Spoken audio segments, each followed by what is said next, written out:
Have you ever read a book or played a game where a house just doesn't make sense? Where hallways stretch into infinity, rooms appear out of nowhere, and the floor plan is a constantly shifting nightmare. The houses in these stories are not only made to be frightening, but they become the story's most powerful narrative tools. Today, we are unlocking the doors of the secret psychology of labyrinthine homes and exploring why humanity is so obsessed with these twisted, impossible spaces. We'll journey into 3 iconic examples: the unsettling home from Mark Z.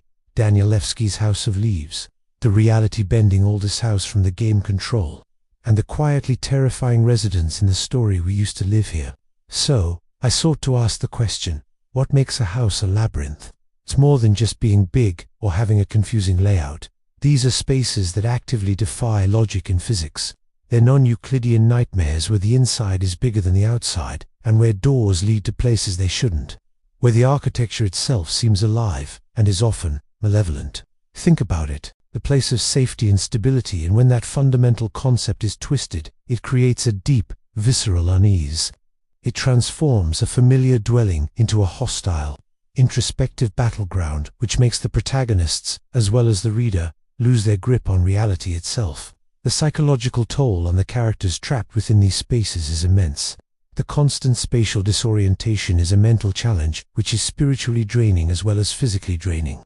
When you can't trust your own senses, because the very ground beneath your feet can shift without warning, paranoia and fear become a regular emotional state. It breeds a profound sense of powerlessness.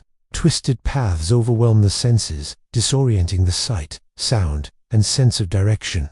This heightened vulnerability exposes the characters in these stories to unseen threats. By using unpredictable layouts, making the house itself the antagonist of the story. We shall begin with my very favorite, House of Leaves.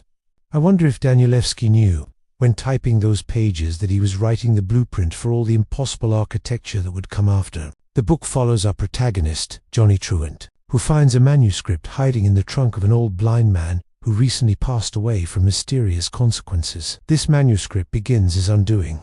It is confusing. It tells the story of the Navidson family, who move into a new home. At first it all seems perfectly normal, but the father, Will Navidson, soon discovers that it's slightly larger by 1/4 of an inch on the inside than it is on the outside. One night, seemingly out of nowhere, a dark, cold hallway appears in the living room where there was once a solid wall. This hallway leads into a vast, ever-expanding labyrinth of strange rooms and staircases. The space itself defies all known laws of physics. But the most wonderful part of this manuscript is that the printed text on the pages also mirrors this chaos. Danielewski learned textual formatting across 10 years to design its layout. The pages become disorienting, with footnotes inside footnotes, words scattered across the page, and text that runs sideways, backwards, or in spirals. The printed text pages themselves become a work of art by painting pictures with letters and words. This makes the reader feel as lost and confused as the characters exploring the house. The house in House of Leaves is a perfect symbol of psychological entrapment. As the explorer Will Navidson ventures deeper into the labyrinth, he is mapping an impossible space and confronting his own internal darkness, his past traumas, and his fears. The house itself becomes an architectural representation of his fractured mind, and the deeper he wanders into its darkness, the more he loses himself. The narrative brilliantly conveys this through academic analysis, frantic journal entries, and terrifying descriptions of the void-like spaces. The house's non-Euclidean nature is the physical manifestation of the Navidson family's internal decay, and the existential dread of confronting the unknown. The house is a powerful metaphor for the voids we find within ourselves, shifting and changing, depending on the person that wanders its halls. Now, let us shift from a book you can read, to a world you can actually walk through. The oldest house from the video game Control. The first time I heard that name, I could have sworn I had heard it somewhere. But that is the funny thing about liminal spaces, isn't it? It always feels like a strange memory you can't quite put your finger on. But the oldest house isn't a house at all. It's a brutalist skyscraper in New York City, the headquarters of the Federal Bureau of Control. Yet when you step inside, you're in a place untethered from normal reality. The oldest house is a place of power. The building has a mind of its own.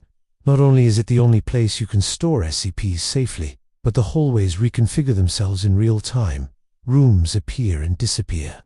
Walls shift to reveal new paths or block old ones.